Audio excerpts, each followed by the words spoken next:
on sent une douleur qui augmente, un désalignement qu'on a Mmh, entre ce qu'on pourrait espérer de notre vie et ce qu'on est en train de vivre, mmh. mais sur le papier, tout va bien. Et donc socialement, c'est pas OK d'aller chercher de l'aide là où tout va bien.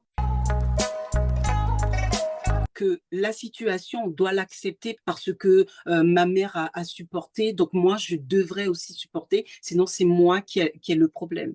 C'est pouvoir se dire aussi: «Si je ne supporte pas, c'est qu'il y a peut-être une problématique». C'est pas parce que ça dure depuis longtemps que c'est la meilleure manière de faire. Exactement. Bienvenue dans le podcast La clé de soi. C'est un rendez-vous pour les femmes qui se demandent comment reprendre les rênes de leur vie. Ici, on parle de tout ce qui bloque notre potentiel, ce qui limite notre audace, ce qui empêche notre épanouissement, mesdames. Je suis Julita, votre guide dans cette aventure de découverte de soi. Je suis coach en transformation personnelle. Alors, si vous sentez que vous vous êtes oublié dans votre quotidien, que vous vivez une vie sous pression qui ne vous correspond pas ou plus, rejoignez le programme La Clé, mon accompagnement qui vous aidera à ouvrir un nouveau chapitre dans votre vie. Pour cela, il vous suffit de programmer le rendez-vous téléphonique avec moi. Le lien est dans la description. Dans ce podcast, je vous réserve des rencontres passionnantes et des partages inspirants. Alors, abonnez-vous dès maintenant. Et si vous êtes prête pour l'épisode du jour, on peut commencer. Et aujourd'hui, je reçois Gilberte Tarcy-Firpion. Bonjour Gilberte. Bonjour Julita, Quel plaisir de t'avoir dans ce podcast. plaisir partagé. C'est aussi pour moi, vraiment, avec plaisir que j'ai à partager ce petit moment avec toi. Ça me fait autant plus plaisir que nous sommes toutes les deux concernées par le même sujet, l'estime de soi. Tout à fait. Dans ce podcast qui s'appelle La clé de soi, parce que je Mmh, trouve que l'estime de soi est la clé tout de à fait. notre épanouissement, et j'ai eu des échanges passionnants avec toi autour de cette question. Donc, Mmh. on a décidé d'enregistrer ce podcast pour les partager avec tous ceux qui sont intéressés par la problématique. Avant ça, j'aimerais que tu te présentes. Tu es psychopraticienne, coach en développement personnel. Explique-nous qui es-tu derrière ces titres et que fais-tu? Alors, le psychopraticien n'est pas un psychologue. Là, déjà, c'est la base. On a une formation qui est moins prolongée, mais qui est quand même axée sur, tout ce qui est, traumatisme, et psychopathologie. Donc en fait, mon but est vraiment de pouvoir accompagner les personnes, qui ont vécu des traumatismes à, la voie vers la guérison. D'accord? On parle des traumatismes émotionnels, hein? Émotionnel. Dans mon cas, ça a été en tout cas des traumatismes émotionnels et c'est vraiment, quelque chose qui me fait écho parce que, moi-même j'ai vécu des traumatismes, heu, par je ne sais combien d'étapes, à chaque étape en tout cas de ma vie et c'était pour moi comme une suite logique de pouvoir aussi transmettre, mes connaissances, mais aussi mon vécu pour pouvoir aider les personnes, les femmes principalement, bien à surmonter toutes les épreuves et ou en tout cas trouver, tous les moyens qu'elles ont en elles pour pouvoir, avancer dans la vie et être Et ce qu'elles sont elles réellement. et quelle est la différence entre un psychopraticien et un coach? Alors le psychopraticien, a une approche, plutôt, holistique, mais aussi une approche, assez, analytique.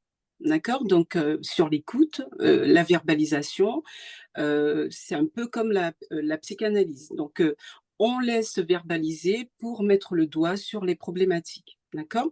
Mmh. Le coach, c'est toujours un accompagnement, mais c'est vraiment pour propulser, le client à réaliser, l'objectif à atteindre. Donc c'est pour ça que, j'allie les 2 parce que j'ai à la fois cette approche d'écoute et je permets la verbalisation et bien des mots MAUX, mais j'accompagne aussi selon la problématique de la personne, je l'accompagne au quotidien à pouvoir atteindre ses objectifs finaux.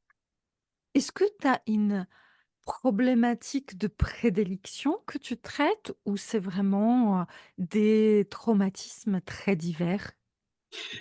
Les traumatismes émotionnels sont pour moi ma prédilection. Pourquoi? Parce que je suis bien j'ai bien été, à cette école-là, de pouvoir surmonter justement mes traumatismes, mais principalement sur tout ce qui est, les abus, vis-à-vis de son entourage et quand je parle d'abus et là on est encore dans un vaste monde, ça peut être abus physique mais surtout psychologique. Et on néglige très souvent l'impact néfaste que cela a sur, notre devenir. Je parle d'enfants qui ont, subi des abus traumatiques, des abus, émotionnels, psychologiques et qui viennent ensuite à être des adultes qui sont dans l'incapacité d'être eux-mêmes. Parce que, bah, Oui, dès l'enfance, ça a été déjà une problématique, ils n'ont pas reçu l'aide nécessaire et ça se transmet. Ces enfants vont devenir des adultes et seront totalement perdus dans leur fonctionnement en tant qu'adultes et transmettront même, voire, dans leur éducation à leur enfant ou à leur entourage, leur propre traumatisme et c'est ce qui est pour moi, l'essentiel. J'ai vraiment envie de travailler sur, enfin, je travaille principalement sur cet axe du traumatisme. et dans ce contexte-là, on voit très bien comment les traumatismes émotionnels peuvent jouer sur le sentiment de faible estime de soi. Mais totalement. Et je te prends un exemple, Julita. Heu, on m'a souvent dit, très petite, que j'étais comment dire? Que j'avais du mal à pouvoir, m'imposer ou m'exprimer. Et je viens de la Guyane et en Guyane, on a un terme pour ça, on traitait souvent d'abébé. Abébé, ça veut dire, idiote. Donc tu vois, D'accord. on grandit avec cette pensée. Mais bizarrement, c'est une fois adulte et je dirais même à la quarantaine, que j'ai compris qu'en fait, j'avais des capacités. Mais j'ai tellement cru, ce qu'on me définissait, eh bien, ça m'a mis beaucoup de barrières dans ma vie d'adulte et ma vie de femme, ma vie de mère et c'est ça qui en fait, a ébranlé mon estime en moi-même. C'est l'entourage, ce que pensaient, ce que disaient les autres, ce qu'ils avaient comme vision sur moi. Pour comprendre un peu mieux ton parcours, j'aimerais Mmh. bien que tu nous racontes ton histoire parce que, à l'heure où on parle, tu es dans l'Oise, en Oui, France. On n'est d'ailleurs pas très loin l'une de l'autre, exactement, mais on a fait le choix d'enregistrer ce à podcast distance. à distance. Mmh, comment tu t'es retrouvée, en métropole en venant de Guyane? Alors c'est une histoire, pour certains qui diront un peu, la fille un peu paumée, perdue. Mais, je reste convaincue que, chaque action enfin, chaque événement qui vient, à nous, qu'elle soit mauvaise ou bonne, a une suite logique et c'est à nous de pouvoir rebondir selon, le dynamisme qu'on a envie de donner à sa vie, ce qu'on veut refléter, ce qu'on veut être réellement et moi, c'est parti vraiment, d'un burn-out, il y a en 2018, tout bêtement, j'avais une péripétie d'événements, néfastes, à ma vie, difficultés relationnelles avec la famille, difficultés relationnelles avec, le père de mes enfants, difficultés au travail, à trouver ma place, et je suis arrivée à un burn-out, à un point de non-retour. Pour moi, c'est bon. Mmh. C'était le moment où je ne pouvais plus m'en sortir. Je n'avais plus de solution autour de moi. Et pour dire les choses, je parle ouvertement, de toute façon sur mes réseaux, j'explique, la situation. Heu, C'était le choix de soit je m'en sors, soit je mets fin. C'est-à-dire Tarsi Gilberte, ce jour-là, c'était fini. Et je suis dans tout mon désarroi, je mets les enfants, chez leur père et là, je suis seule chez moi. Je prends tous les palettes de médicaments, l'alcool qui va avec et je me dis: «C'est terminé, c'est bon, j'en peux plus». Je trouve plus l'issue parce que je n'avais pas, voilà, le tic, il y avait rien. Je ne comprends pas. Donc je cherche comment bien mener les choses, comment bien mener mon TS Et Mmh. heureusement que les réseaux sont bien constitués parce qu'on me dit, «Vous avez un numéro à appeler, cherchez de l'aide», enfin voilà. Et ça fait quand même conscientiser. Et là, j'ai un flash, je vois mes 4 enfants devant moi et je me dis: «Waouh, tu t'apprêtes à faire quelque chose qui va totalement les anéantir». Et je pense à ma mère, à tous ceux qui m'aiment. Et je me dis: «Tu peux pas faire ça.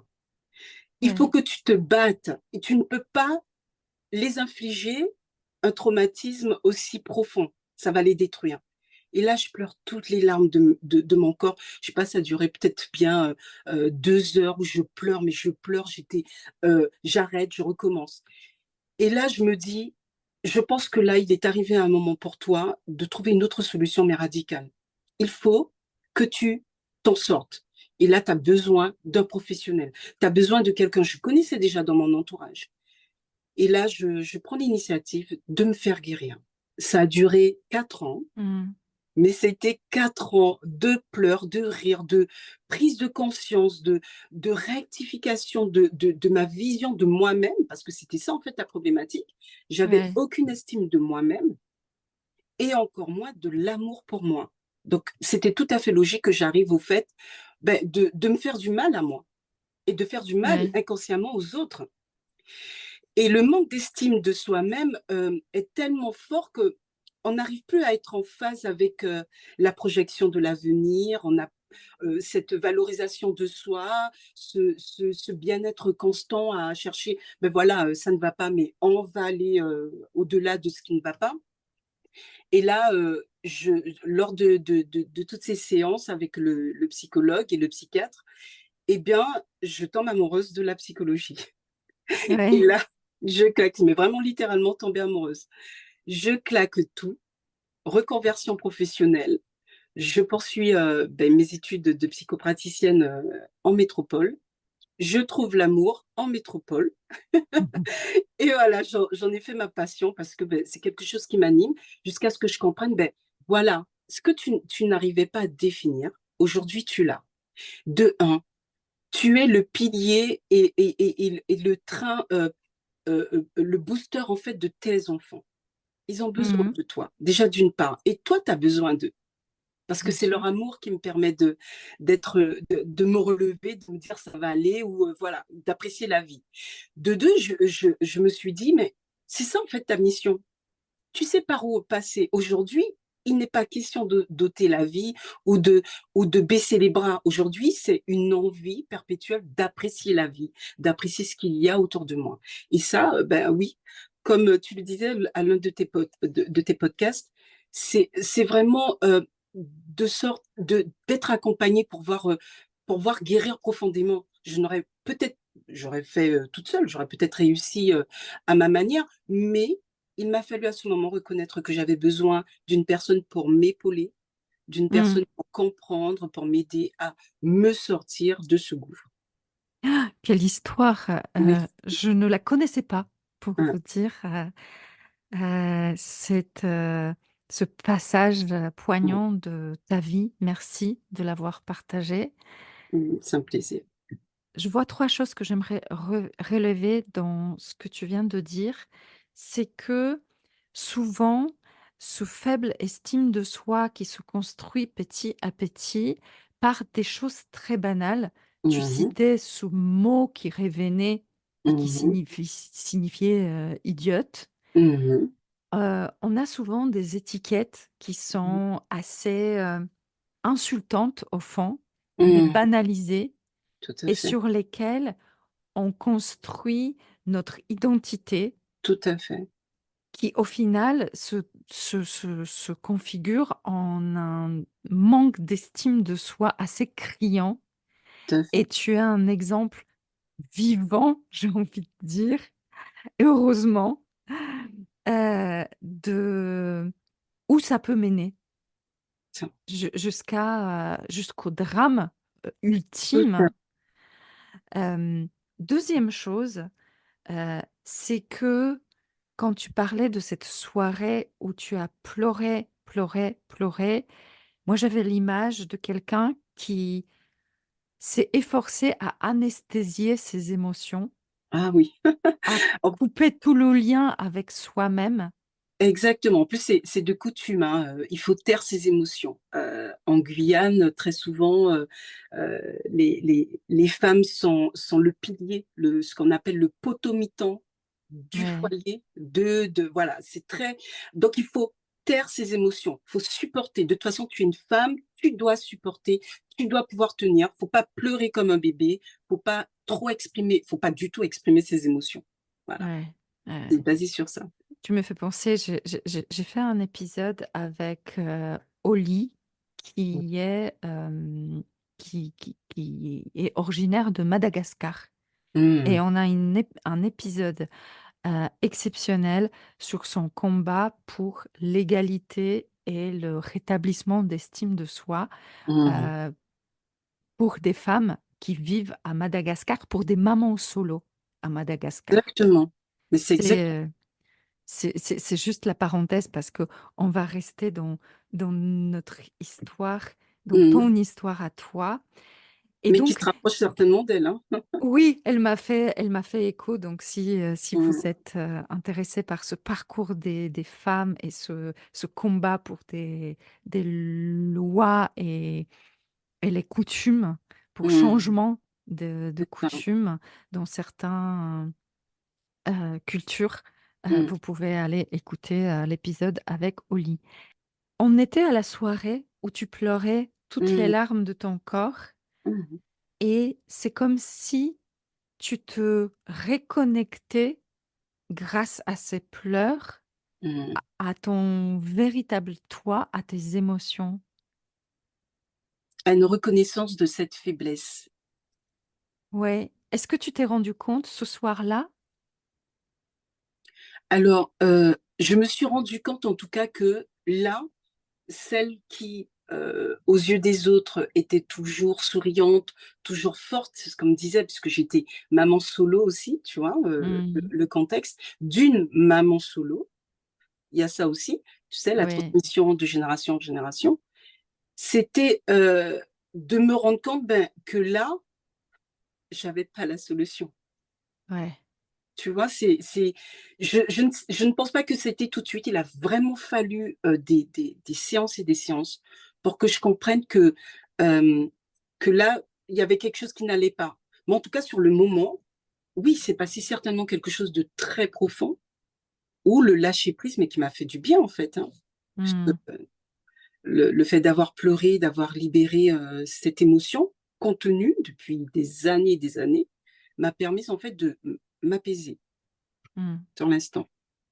Et la troisième chose, c'était l'accompagnement dont tu Oui, parlais, dont on a besoin, et j'aimerais faire le focus là-dessus.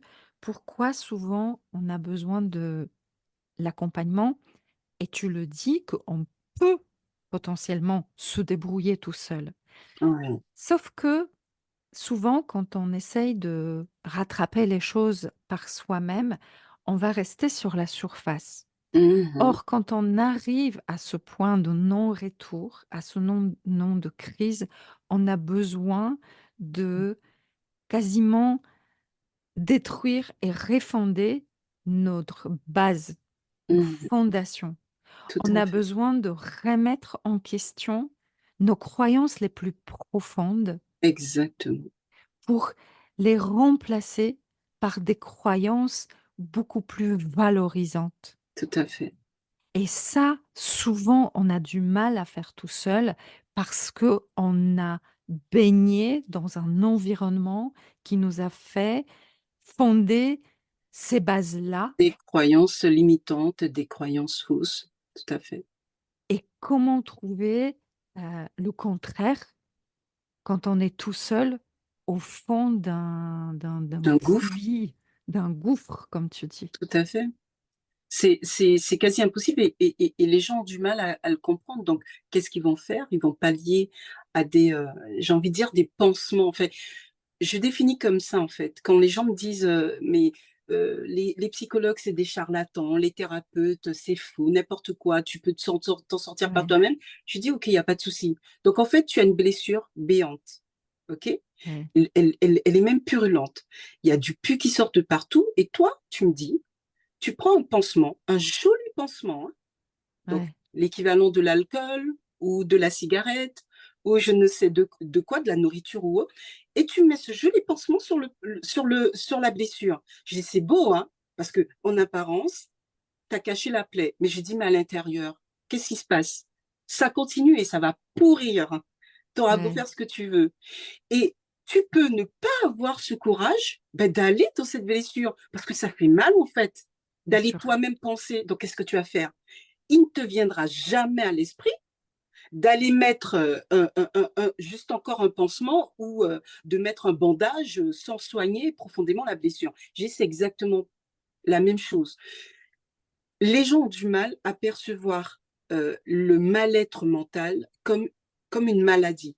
Les maladies Mm. mentales ne sont pas perçues vraiment comme une maladie, Parce comme qu'elles un ne sont cancer. pas visibles. Voilà, parce qu'ils ne sont pas visibles.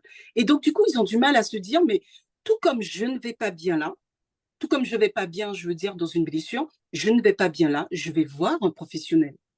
Ils ne Mm. veulent pas. C'est admettre encore une croyance qui est fondée depuis des siècles, euh, que lorsqu'on ne va pas bien là, c'est qu'on est fou. Oui.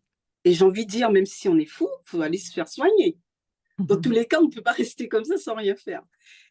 Et donc, c'est ça, en fait, qui vient, en fait, casser cette tendance tout à fait naturelle d'aller voir un professionnel parce que on a une peine, on est tourmenté, on a une douleur qui persiste. Malgré les analyses, on ne trouve rien, mais c'est une douleur qui revient systématiquement à un endroit bien précis. Et on se dit, non, je préfère rester comme ça ou parer avec un pansement, un joli pansement pour venir cacher vraiment la plaie. C'est vraiment de porter euh, une guérison, c'est-à-dire prendre un soin par un professionnel qui va venir accompagner le temps qu'il faudra, mettre le doigt où ça fait mal le plus souvent. Mm. Et comme tu dis, très souvent, ce professionnel, enfin très souvent, il sait ce qu'il fait. Il a Oui, été formé pour. Donc, il va venir apporter tout le soin nécessaire pour que la guérison soit beaucoup plus saine oui. voilà, mal faite. Et bien après, on peut tomber sur des professionnels moins compétents que d'autres, mais c'est comme tout autre professionnel, hein. Exactement. Après, on n'est pas. Exactement. Il y a un autre profil dont j'aimerais que nous parlions parce que je Mhm. suis sûre que il y a de nombreuses femmes qui vont s'y reconnaître. Mhm. C'est que quand on va pas bien, on Ouais. sent, on sent un feu à l'intérieur de nous qui brûle, une douleur qui Mhm. augmente, un désalignement qu'on a entre ce que on pourrait vouloir, espérer de notre vie et ce qu'on est en train de vivre. Mais Mhm. sur le papier, tout va bien. Oui. Sur le papier, j'ai le boulot, souvent en CDI, le Graal de notre société. Mhm. J'ai une maison, euh, j'ai un couple ou pas, mais c'est stable. Mhm. Et donc, qu'est-ce que tu veux, ma grande? Qu'est-ce que tu cherches? Qu'est-ce que Pourquoi tu as à tu te plaindre? vas? Et donc, socialement, c'est pas OK d'aller chercher de l'aide là où tout va bien de l'extérieur. On peut carrément se demander, mais pourquoi tu te plains? C'est ça. On souffre, on est conscient que ça ne va pas, mais pourquoi tu te plains? Et ça, on le voit souvent sur la partie qui concerne, qui est vraiment, comment dire, l'axe même des femmes, la charge mentale. Ça résume exactement ça, en fait. Mmh. Euh, dans un monde où les femmes s'occupent de leur foyer en même temps de leur travail, de leurs enfants, enfin de leur vie à elles et tout ce qui s'ensuit, pourquoi elles doivent se plaindre? Ça a toujours été comme ça. Hein. Mmh. C'est exactement ça l'idée et on va minimiser, c'est ma tâche. Je n'ai pas eu, le temps de faire, à manger à temps avant que les enfants viennent ou que le mari vienne et là je culpabilise. Qu'est-ce que mon Dieu, je n'ai pas mon rôle ou je n'ai pas envie, d'intimité avec mon mari. Eh bien, je vais culpabiliser, mais je suis fatiguée, mais c'est mon devoir, je vais devoir le faire et c'est Ouais, exactement ça. c'est ça. C'est exactement ça. L'estime de soi, ça vient travailler là, dans ça, on le voit, c'est que à un moment donné, il y a soit la culpabilité, soit quelque chose qui s'est passé à un Il y moment a donné. aussi l'acceptation d'humiliation. Bah, exactement, bah, oui, c'est l'une des étapes des traumatismes. Quand on a souvent été, dans cet abus, d relationnel, on n'arrive plus à définir ce qui est bon pour soi. Mmh. On l'inverse, en fait.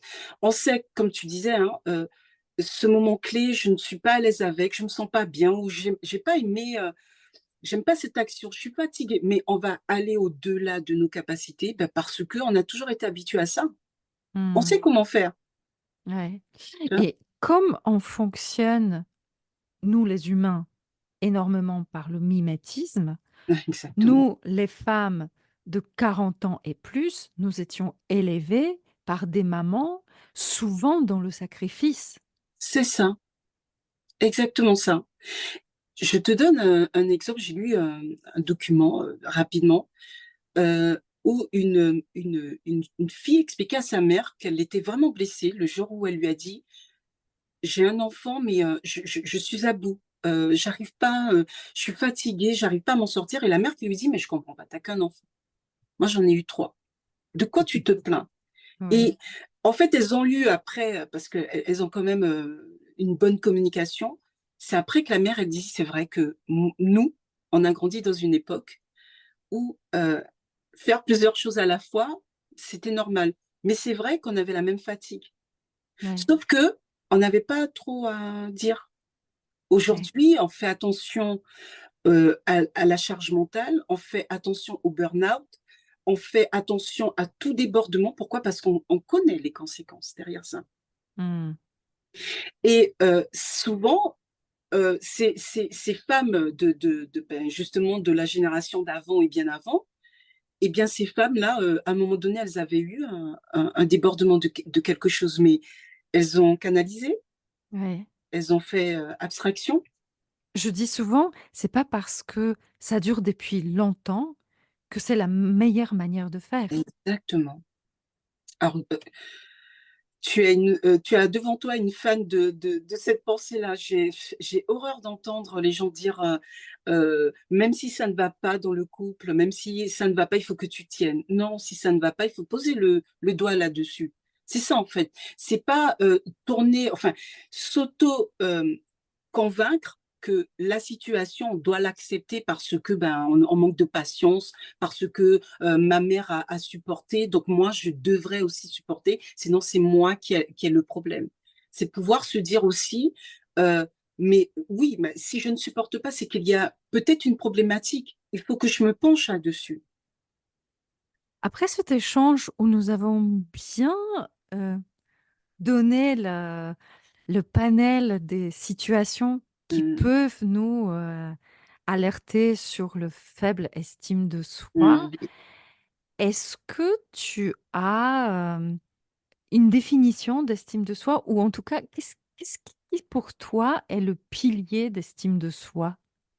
Alors, pour moi, l'estime de soi, c'est vraiment, avoir cette appréciation de pouvoir se connaître et connaître ses valeurs, et je m'explique.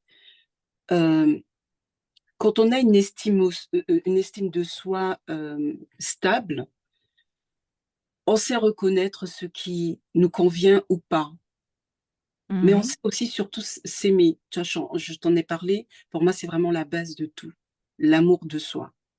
Quand Mmh. on a de l'amour pour soi, on a une estime de soi beaucoup plus solide. C'est un terme difficile, hein? Très difficile. Les gens, ne comprennent pas ce que c'est s'aimer. Et Oui. encore moins s'estimer. J'entends souvent: «Oui, j'ai du respect pour moi, oui, oui», mais est-ce que prenez du temps pour vous? Est-ce que vous connaissez vos limites? Est-ce que vous savez donner des limites aux autres? Mmh. C'est ça aussi qui est Mais tu très sais, important. hem, comme, chez quelqu'un qui a un faible estime de soi, le terme de l'amour de soi est quasiment inatteignable. Mmh. Personnellement, je passe souvent par l'étape de respect de soi, Oui, de définir juste qu'est-ce que c'est, les moments où je me respecte, tout et à repérer les moments où je ne me respecte pas. Et tout à fait. c'est une première étape qui peut pour être OK, comprendre. qui n'est certes pas suffisant, Mmh. on peut pas s'arrêter là, mais ça peut être bénéfique de parce qu'on reconnaît plus facilement ce terme-là. Tout à fait. Tu as tout à fait raison parce que, ce sont des personnes qui, ne comprennent pas réellement ce que c'est l'amour pour soi-même et donc du coup, poser la question: «Est-ce que vous vous respectez? Qu'est-ce que c'est pour vous, vous respecter?» Ça mène à une autre réflexion. Ouais, Mmh. heu, Donc beaucoup plus pour toi, concrète. c'est l'amour de soi. Comment tu amènes les gens vers l'amour de soi? Heu, j'ai un programme, je propose un programme qui s'appelle Âme Soi et dans ce programme, le premier jour, je demande juste une action et à chaque fois ça fait rire. Je demande à ces personnes juste de se tenir dans les bras et de s'aimer en fait, juste ça. Se tenir dans les bras soi-même, hein, parce Soi-même, qu'on voit pas exactement, hein, l'image. pas les bras des autres, hein, parce que souvent on va chercher le mari ou les enfants, c'est facile. Donc Non, pour vous donner l'image, c'est qu'on croise les bras devant voilà, on soi et on croise les attrape doigts, ses épaules. voilà, c'est vrai, on est en audio. Donc on croise et on fait comme si on tenait quelqu'un qu'on aimait très fort et souvent, la première réaction, c'est le rire. C'est ridicule. Oui. Là, je dis: «Voilà, comment pouvez-vous tenir Jacques, petit Jacques ou petite, Élodie dans vos bras très fort en lui disant: "Je t'aime" et ne pas pouvoir vous le dire à vous-même? Mmh. On ne peut pas aimer les autres sainement si on ne s'aime pas soi-même. Mmh. Là, c'est encore un vaste sujet. Les Oui. gens me disent: «Non, non, non, mais moi j'aime fortement mes enfants», oui, mais certainement il y a quelque chose de malsain dans ça. Il y aura une action, un trop plus d'amour, donc on fera passer l'enfant par exemple, hein, on fera passer l'enfant avant tout, soi-même, d'accord? Oui. Quitte à s'épuiser, à s'oublier ou le compagnon ou vice versa, voilà. En amitié, l'ami avant nous-mêmes, la famille avant nous-mêmes, on s'écrase, on s'éteint, on n'aime pas, mais voilà et on pense qu'on aime. C'est ça en Oui. fait et par cet exercice, ça déclenche une: «Mais pourquoi je trouve ça ridicule?» Je dis: «Ah, là on atteint, quelque chose d'intéressant». Pourquoi Oui. on trouve ça de ridicule? Parce qu'on n'a pas appris, parce qu'on ne l'a pas manifesté naturellement Mmh. et de surcroît, ça devient quelque chose d'assez compliqué. Ouais, j'aime beaucoup. Donc l'estime de soi, c'est la connaissance de soi. On se connaît Mmh mh. souvent très mal, ou en Très tout cas, on connaît le personnage qu'on s'est mmh. construit pour répondre aux demandes sociales, familiales, Mmh mh. économiques, hein. Donc la connaissance de soi Mmh mh. qui mène vers l'amour de soi. Exactement. Moi, j'ajoute dans ces piliers la vision de soi. Est-ce qu'on a une vision claire là où je veux aller? Exactement. Est-ce qu'elle n'est pas modifiée plutôt par le regard des autres? Croire qu'on est incapable de faire quelque chose parce qu'on nous a toujours dit qu'on était incapable, alors qu'on est capable de faire beaucoup de choses. Mmh. C'est ça. Mais tout simplement, est-ce qu'elle est inspirante? Est-ce qu'elle est Mmh mh. claire? Parce que Mmh. si on n'a pas de destination, si on n'a pas de but, c'est comme Exactement, dans un voyage, on tourne en rond et on s'épuise, tout à fait. sans vraiment savoir, où on va. Donc la vision et la troisième que je mets dans les piliers quand même, c'est la confiance en soi. Oui. Je la mets dans les piliers parce qu'il faut la Mmh. travailler. Il faut la travailler en parallèle avec l'estime de soi. Je répète, je crois, dans chaque épisode de ce podcast qu'il y a une grande différence entre l'estime de soi et la confiance en soi, Mais totalement. mais ils sont quand même inséparables. Tout à fait et pour moi, c'est vraiment, enfin, tu as donné tous les piliers qui s'accordent, hein, c'est vrai que, heu, sans confiance en soi, on ne peut pas s'estimer, on ne peut pas avoir de l'amour pour soi-même et oui, c'est ce qui constitue en tout cas, une estime de soi beaucoup plus saine et solide. Mmh. Mais je dirais que tout ça, c'est comme des vases Mmh. communicantes. Mmh. Parce que quand on parle de piliers, on peut s'imaginer que d'abord je vais construire la connaissance de soi, ensuite Mmh. je vais m'attaquer Mmh. à la confiance en soi, ensuite je vais m'attaquer à l'amour de soi et à la fin je Mmh. vais poser le Ouais, chapeau et ça va c'est ça. s'appeler s'estime de soi. C'est pas du tout comme ça qu'on travaille, c'est Mmh. pour ça que d'être accompagné, c'est un grand plus Mmh. parce que c'est vraiment des jauges qu'il faut bouger, mutuellement. Il faut Tout à fait, parfois augmenter un peu de confiance en soi pour pouvoir tout augmenter à un peu fait. d'estime de soi. Mais si je monte tout d'un coup l'estime de moi et je vais aller dans l'extrême Même. de haute Ah, estime de soi, je vais basculer vers l'arrogance et là, exact, je vais me prendre le retour, de la société qui va me dire: «Mais non, mais c'est la très mauvaise direction». tout à fait, Donc tous ces ajustements, sont exactement. nécessaires et elles sont beaucoup plus faciles à faire avec C'est un professionnel. un professionnel, un thérapeute, un coach, un psychopraticien. Tout à fait et je dirais même, c'est même plus bénéfique dans la mesure où on se met des enfin, on fonctionne avec des mécanismes de défense et les mécanismes de défense sont quasi inconscients Mmh. pour la plupart. Ouais. C'est très difficile, de savoir quel mécanisme vient mettre barrage à votre changement. Donc Mmh. en fait, c'est plutôt, un travail qui doit se mener avec un professionnel parce que c'est lui qui saura exactement qu'est-ce qu'il faudra lever comme barrière, qu'est-ce qu'il faudra ou travailler, ce qu'il faut apporter par rapport à la difficulté. Tout seul, c'est très difficile. En tout cas, travailler, par exemple, le traumatisme, émotionnel ou un traumatisme d'enfance, c'est très difficile. Donc le professionnel, oui, vient pallier à ça, c'est J'aimerais quelque chose profiter de t'avoir à ce micro parce que tu nous as raconté, heu, l'histoire qui t'a amené vers ce passage, cette mmh, transformation. Aujourd'hui, tu as un grand sourire, tu es une très oui. belle femme, tu es épanouie, tu as un métier qui te passionne. Dis-nous quels sont les bénéfices de travail que tu as fait sur l'estime de soi et de connaître sa vraie valeur? Alors, je pense que depuis petite, comment dire? J'ai calqué mon estime de soi sur celui de ma mère.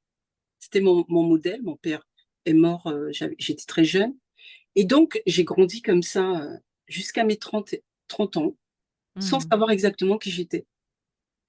Les gens me disent souvent: «Bah, c'est à l'adolescence qu'on fait sa crise d'adolescence». Oui, normalement, c'est même le passage obligatoire, c'est tout à fait normal. Moi, je l'ai fait à 30 ans. Et j'y étais encore jusqu'à 35 ans. Ce que je veux dire par là, c'est qu'avoir mené, cette thérapie, ça m'a permis vraiment de me détacher. Il y a plein de processus que l'on fait inconsciemment, surtout quand on a subi des traumatismes. C'était de me détacher de toutes ces fausses croyances pour arriver Mmh. enfin à me dire: «Bon, ah ben oui, bravo. Donc là, il y a néant, faut tout refaire. Qui es-tu? Qu'est-ce que tu aimes? Qu'est-ce qui t'anime? Qu'est-ce qui te et c'est ça en fait une fois et même sur ma spiritualité carrément, Mmh. c'était, revoir ma spiritualité, elle ne me convenait pas celle d'avant. Je dis: «Mais j'ai jamais été en phase en fait». C'est pour ça que ça coinçait. Qu'est-ce qui t'anime? Qu'est-ce qui te et c'est ça en fait, c'est travailler cette estime de soi, c'est travailler la fondation même de soi-même, de son âme, j'ai envie de dire. Et Mmh. ce qui arrive, je ne dis pas que la vie elle est belle, à tout instant, non. Mais quand ça arrive, j'ai suffisamment, de force en moi pour me dire: «Bon voilà, qu'est-ce que tu as envie de faire là? Tu as envie de pleurer? Pleure. Qu'est-ce que tu as envie de faire, là? Tu as envie de prendre un temps pour toi, te rebooster? Pas de souci, fais-le et repars. Qu'est-ce qu'on peut faire pour aller mieux?» C'est ça que je n'avais pas avant parce que, on ne se connaît pas vraiment, on est en déchéance totale, en bouleversement total et on a du mal à voir le bout du tunnel et c'est tout à fait normal. D'où, les professionnels pour pouvoir nous permettre de cultiver cette résilience qu'on a tous en nous, et qui nous permet de restructurer les choses une fois que les fondements sont bien stables, de restructurer les choses quand ça ne va pas, comment on peut pallier, comment on peut faire, si on se fait aider ou si on trouve la force en nous-mêmes pour pouvoir se relever. Merci Je beaucoup ne sais pour pas ton si j'ai répondu à partage. ta question. Absolument.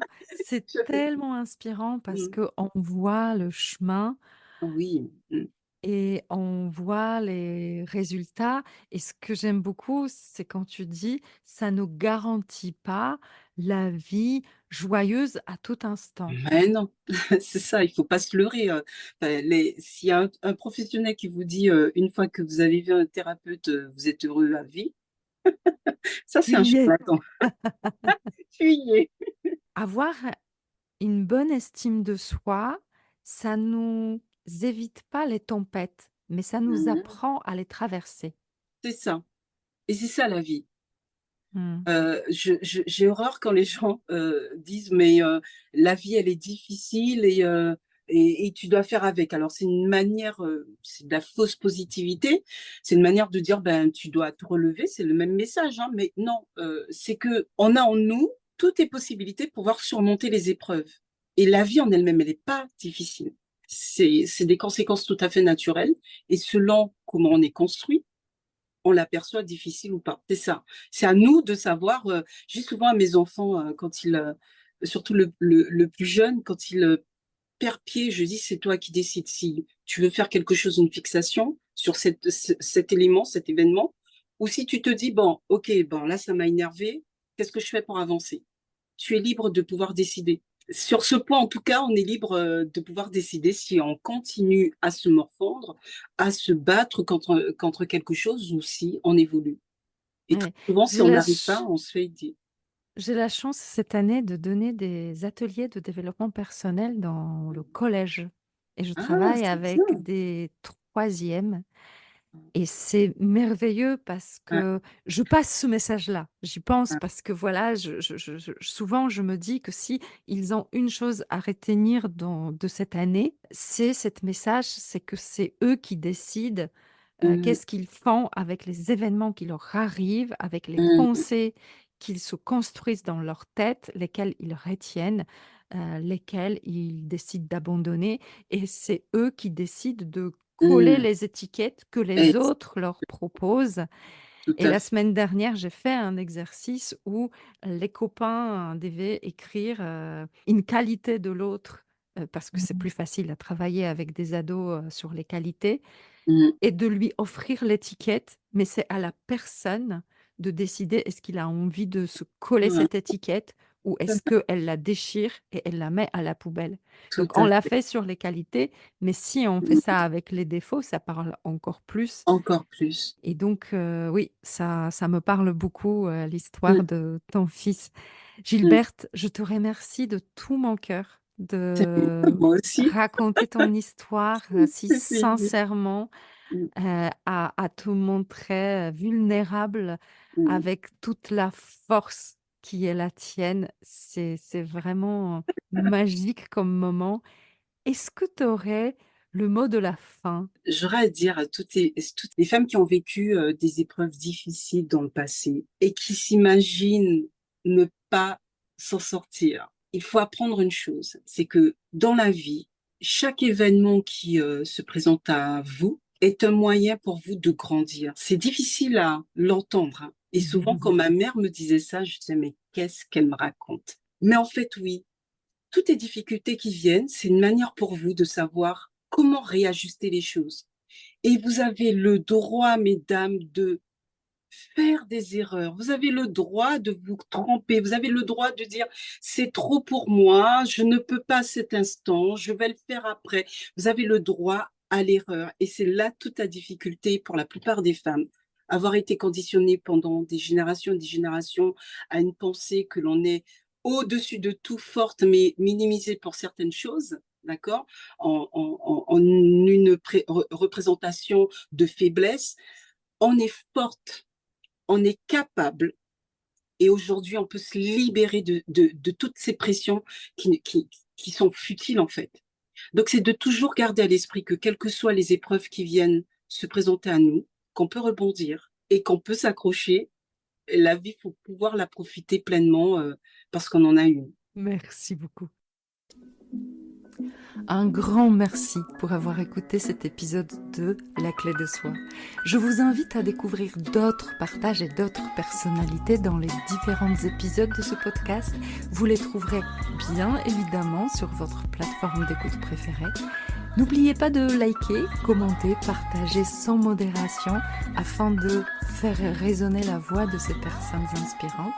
Votre soutien est ma clé pour inspirer davantage de vie.